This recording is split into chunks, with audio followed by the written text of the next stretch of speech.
Anybody who has stepped online for even short periods of time can tell you just how toxic online gaming spaces can be. Most people have a story of a person who would just not leave them alone. The more you play, the more common the story becomes, to the point where it ceases to even faze you. A toxic environment has become the norm. Dealing with toxic players and losers is as natural as breathing. This documentary does not seek to prove that toxicity exists in online communities.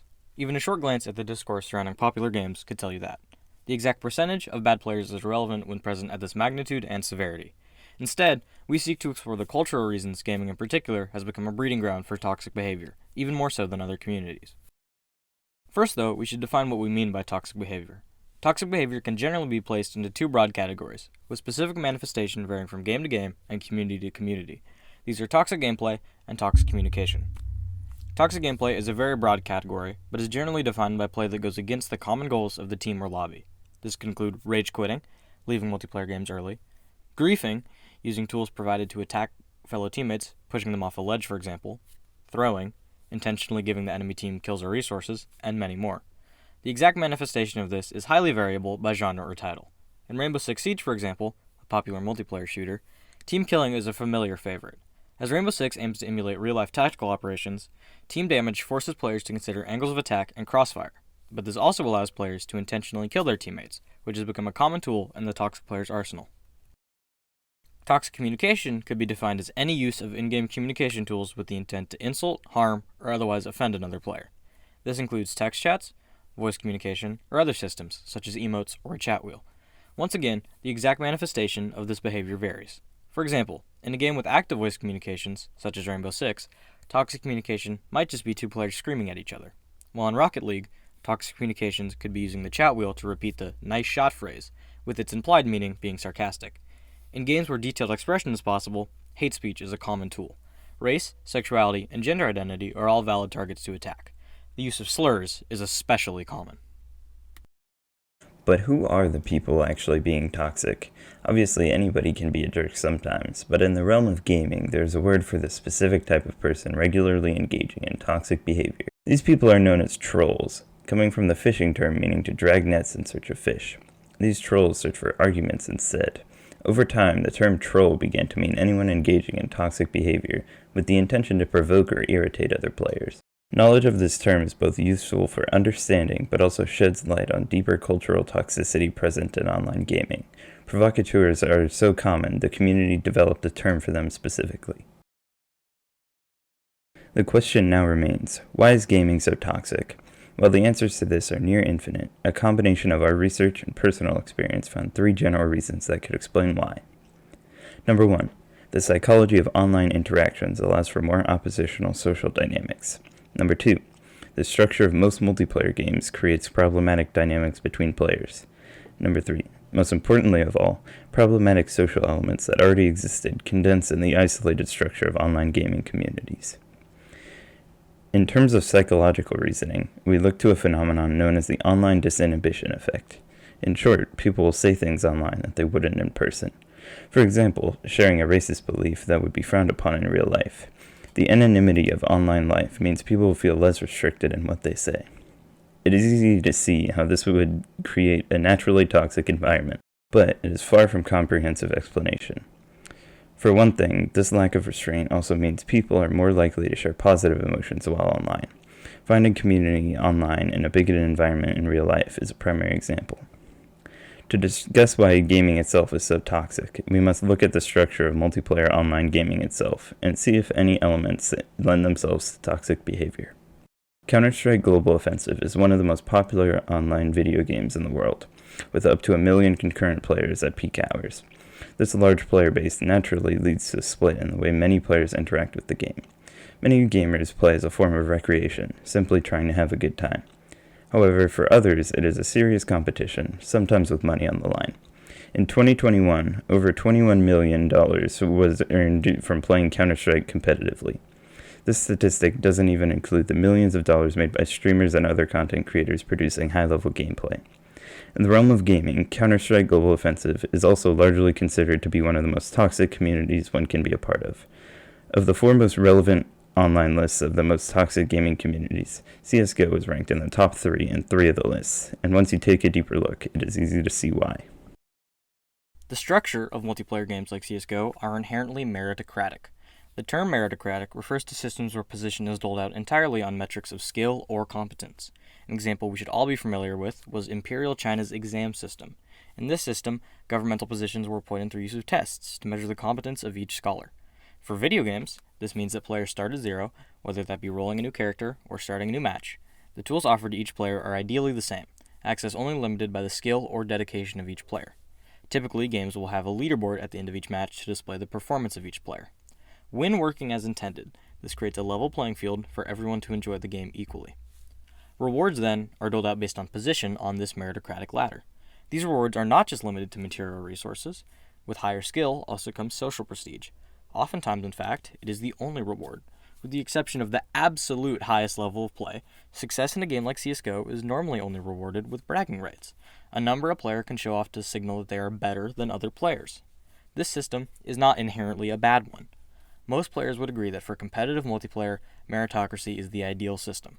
For one, it gives material benefit to the process of improvement, and ensures that no one gets better access to the game based on luck or the size of their bank account. Gacha games notoriously do not follow a meritocratic system. Instead, rewards are directly tied either to pure luck or, most commonly, money invested. These games also tend to be very unfun. But this meritocratic structure also creates social castes among players. The better you are, the better stuff you have. The more bragging rights you have. You are a better person than players not as skilled as you. After all, look at the stuff you have. Would a bad person have this stuff? This dynamic creates toxicity in online gaming communities alone. All across the skill ladders, and not just in games like CSGO, insults revolve around the skill of other players. Play online for even an hour and the pattern becomes obvious. People worse than you are bad people. Ergo, anyone you dislike is also bad at the game. Repeat ad nauseum. In no time at all, the community has developed to be incredibly hostile to anyone worse than them, as you can gain social status simply by dunking on terrible players. And players feel justified in this behavior because they earned their right to do so through position in the meritocratic ladder. This problem is magnified when competitive players intersect with the large portion of players who play simply for fun, completely disconnected from rankings or status. Casual players see competitive players as overly invested and sweaty, getting angry for no real reason, which is oftentimes very true. Conversely, competitive players see casual players as dead weight, people getting in the way of their enjoyment. This dynamic plays out at all levels of play and is almost all multiplayer games, and could be considered a primary reason gaming is so uniquely toxic. It even carries over to games where players work together to fight against AI, meaning the game itself, such as MMOs, despite the fact they ostensibly have a common enemy. It is worthwhile now to take a diversion and discuss the difference between our definition of toxic gameplay and the definition used by the wider gaming community. To the average gamer, toxic gameplay includes not just intentionally intrusive or bad play, but play that is not perfectly meta. Meta being a slang term meaning optimal, or the best possible. Playing simply for fun and not to win is seen as toxic by many players, because they think it reduces their overall chances of winning. Most paradoxically of all, playing perfectly optimally can also be considered toxic. Strategies considered cheesy, a slang term denoting a strategy that gives high benefit for very low cost, are sometimes the most complained about parts of any given game. Waiting at a doorway with a shotgun pointed at chest level is a near universal example of this. Players who use cheesy strategies to climb the competitive ranks are especially abhorred, despite the fact they are merely using the tools at their disposal. Though these two ideas may seem contradictory, the pattern is simple. Playing in ways that leave you either above or below the rank you should be at is considered toxic, because it disrupts the meritocratic structure many players find personal value in. The structure of multiplayer gaming can help explain why players are toxic, but when discussing toxicity in online games, it would be silly to ignore that the majority of vitriol is leveled at women, people of color, and people in the LGBTQ+ community. Even when the victims are not minorities themselves, the insults often take the form of slurs, particularly homophobic ones. And this hatred extends far beyond the boundaries of online lobbies or specific forums to a general sense of rage permeating the gaming community. The premier example of this is Gamergate. Happening in late 2016, this cultural movement was ostensibly about ethics in games journalism, in response to an accusation that indie was sleeping with reviewers in exchange for good press. What should have petered out after the accuser was revealed to be a jilted ex of the dev instead spiraled into a month-long harassment campaign against basically any women in the gaming sphere. A primary victim was Anita Sarkeesian, who made videos discussing video games through a feminist lens.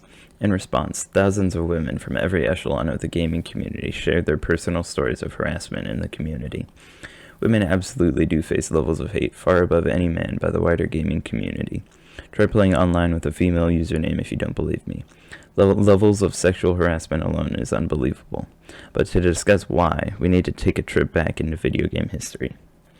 It's no secret that the target market for most AAA games is male. But this wasn't always the case. The very first games made, those meant to be played in arcades and on home computers, were meant for everyone.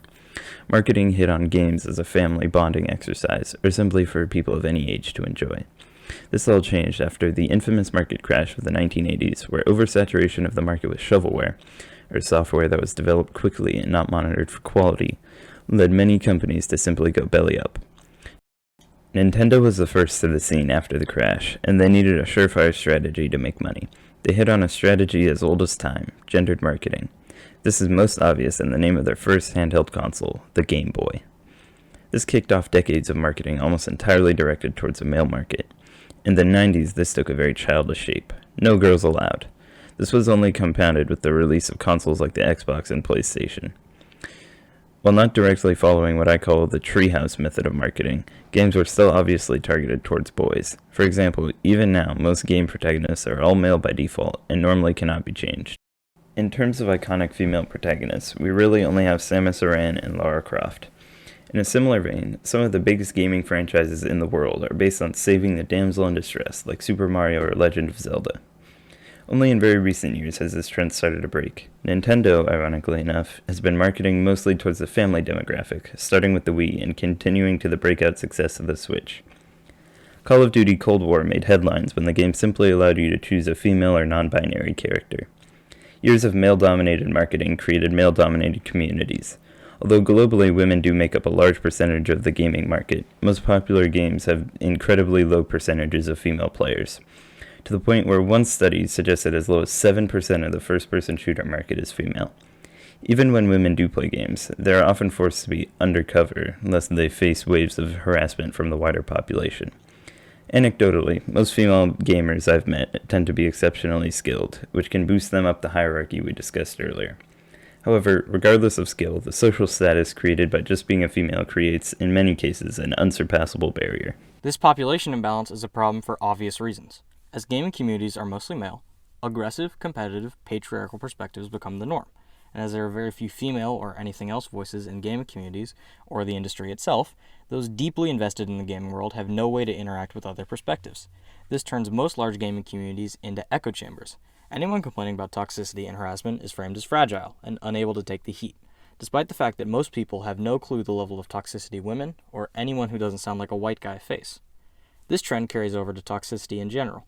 As long portions of any given community act abusive to their fellow players, this drives out anyone who doesn't want to deal with that kind of behavior. This distills gaming communities into environments where only the most toxic, or those most numb to outside toxicity, can survive. When confronted with this info, most players don't even refute it. The most common response is some variation of toughen up, or that's just gaming, man. One study we looked at found the average gamer is not simply malicious, but is unable to recognize toxic behavior. When presented with clips that would be considered very problematic in real life, most wrote them off as simple arguments or disagreements, even when the evidence was overwhelmingly terrible. For example, somebody screaming slurs at another player for messing up in an Overwatch match. They justified it as just a part of the culture, something that has to exist. I think this problem is most exemplified in a phrase familiar to anyone who has played Dark Souls: get good. Dark Souls and its successors are a series of dark fantasy RPGs released by From Software. Souls games tend to be very hard, requiring split-second reactions and the memorization of long series of attack patterns. So many new players take to the forums or YouTube to seek help or guidance, and they are overwhelmingly met with a single response: get good, a command which is obviously unhelpful to lots of people. The latest in the series, Elden Ring, faced this problem head-on when discourse about game difficulty reared its head. Many people who previously faced the unhelpful catchphrase of the Souls community simply hoped for an easy mode so they could experience this phenomenon beloved by so many, and they were met by a tsunami of outrage from people who had presumably been in their echo chambers so long they could not comprehend some people either did not want to or could not invest hundreds of hours into getting good. This is where the meritocracy we discussed earlier comes back. So it is not just that people who play video games are more likely to be aggressive or mean. Gaming communities have become enclaves of people, mostly white men, who have so thoroughly adapted to the toxicity around them they have no drive to change it. And anyone who does want to change things is met with hostility, since being forced to confront a problem that big, a problem you've probably contributed to, is not a fun thing for most people. What's very important to make clear is that this problem is not isolated to the people that play games, and is in fact often worse for the industry itself. The number of female game developers is shockingly low, and those in power are overwhelmingly male. This creates cultural toxicity for one. We need only look towards the recent Activision Blizzard controversy to see just how deep this runs. And it creates games that share these values. As mentioned earlier, it wasn't until 2020 that Call of Duty allowed you to play as a protagonist that wasn't male. So we've gone over the reasons gaming communities tend to be so toxic. A sense of anonymity that allows people to act in ways they might not in real life. The structure of most popular games creates competitive environments that encourage toxicity between others.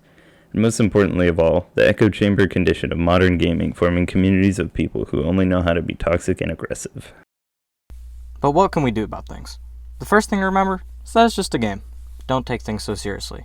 But more importantly, call out toxic behavior in others whenever you see it, especially when it comes to hate speech or misogyny. Things have only gotten so bad because the worst voices are also the loudest ones, but we can help change things. So be nice online. Help new players to get better instead of insulting them. Mute toxic people in-game and encourage others to do the same. Follow the golden rule. Treat others the way you want to be treated. Gaming is not inherently toxic. Many communities, especially indie ones, are filled to the brim with loving, tolerant people. And now that you have a better understanding of what makes bad communities bad, you can help make good ones better. Thanks for watching. This has been Sean Tebow and Jack Sidley.